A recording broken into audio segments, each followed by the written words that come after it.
Friends good morning. तो आप सब कैसे हैं? आई होप आप बहुत अच्छे होंगे। हो चुके सुबह और मैं रेडी हो चुकी हूँ।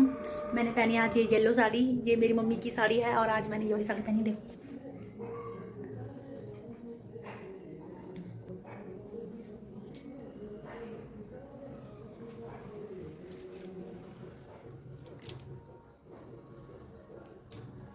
Guys, तो आप सब कैसे हैं?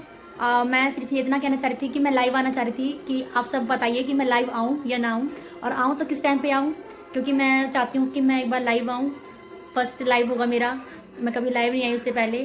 तो आप सभी से मुलाकात भी हो जाएगी, बातें भी हो जाएगी बहुत सारी। तो आप मुझे ज़रूर बताइए कमेंट करके कि मैं लाइव आऊँ या नहीं। और मेरी पिछली वीडियो कैसी लगी आपको? राधा रानी के दर्शन इतने प्यारे हुए ना, सच में बहुत तो दिल खुश हो गया मेरा राधा रानी के दर्शन करके और गोवर्धन की परिक्रमा करके।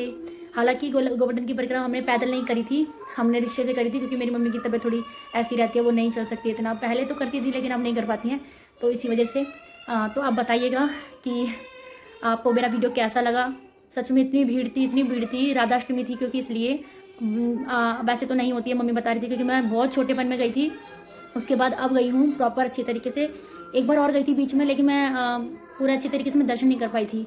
जल्दी जल्दी दर्शन करे थे। आज मैंने इतने अच्छे से, इतने मतलब बहुत श्रद्धा के साथ मैंने दर्शन किए, क्योंकि मैंने बोल रखा था अपने बेटे के लिए कि मेरा बेटा का ऑपरेशन अच्छे से हो जाएगा तो मैं 5 परिक्रमा करूँगी।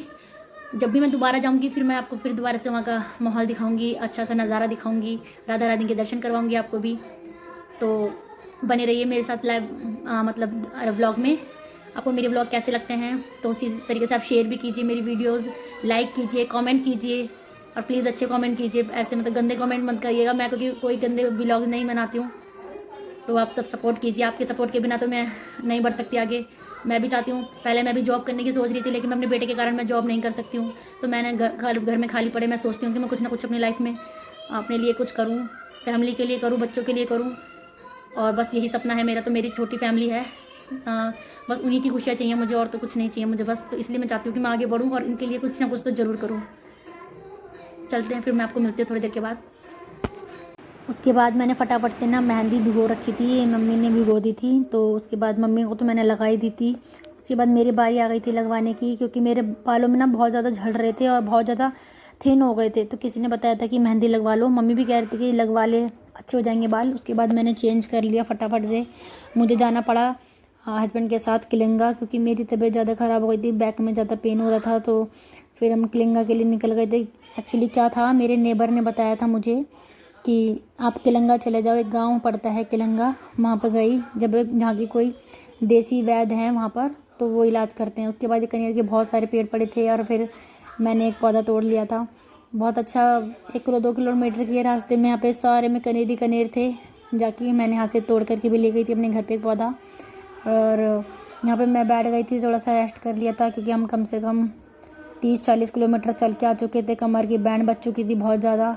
यहाँ पे हमने पी लिया था पानी, यहाँ पे हस्बैंड ने पीछे, यहाँ पे हैंड पंप है, यहाँ पे पानी पीने के लिए चली गई थी। और ये गांव का जो रास्ता है ना, मतलब देखने का वो मज़ा ही कुछ अलग है वैसे तो। और फिर यहाँ पे आ गए थे हम गाँव में। यहाँ पे हम पूछ रहे थे कि यहाँ पे रास्ता कहाँ से, तो फिर ये बाबा जी थे, उन्होंने हमें रास्ता बता दिया था। वहाँ से निकलने के बाद में हम यहाँ आ गए थे। रास्ते में ये हनुमान जी का मूर्ति हमें दिखा, जो कि हमें बहुत प्यारी लग रही थी। फिर हस्बैंड ने बोला कि चलो यहाँ पे जा कर के फ़ोटोज़ वगैरह खिंचवाते हैं। तो हमने यहाँ पे फ़ोटो वगैरह बहुत खिंचवाई थी। और फिर बहुत ज़्यादा धूप हो गई थी, तो बोले कि चलो जल्दी जल्दी चलते हैं फिर, क्योंकि धूप बहुत ज़्यादा ही हो गई थी, गर्मी भी बहुत हो रही थी। फिर उसके बाद हम घर पहुँच आए। मम्मी ने बना रखी थी चाय, फिर मैंने चाय पी ली थी फटाफट से। उसके बाद मेरी मालिश कर दी थी मेरे हस्बैंड ने। और उसके बाद ये सिकाई करनी थी, वो भी ईंट से। हाँ, मतलब उन्होंने कहा था कि ईंट को गर्म करके पानी में एक बार डुबो देना, फिर उसके बाद कपड़ा लपेट के उससे ईंट की सिकाई करना। लेकिन अभी ठंडी हो चुकी थी, तो इसलिए हस्बैंड ने ऐसे ही रख दी थी। उसके बाद ये बच्चों ने पढ़ाई वढ़ाई करी, क्योंकि इनके पेपर चल रहे हैं। आई होप आपको मेरी वीडियो अच्छी लगी तो लाइक कर देना, कमेंट कर देना और शेयर कर देना। और बैकग्राउंड के जो म्यूज़िक है उसको इग्नोर करना प्लीज़, सॉरी।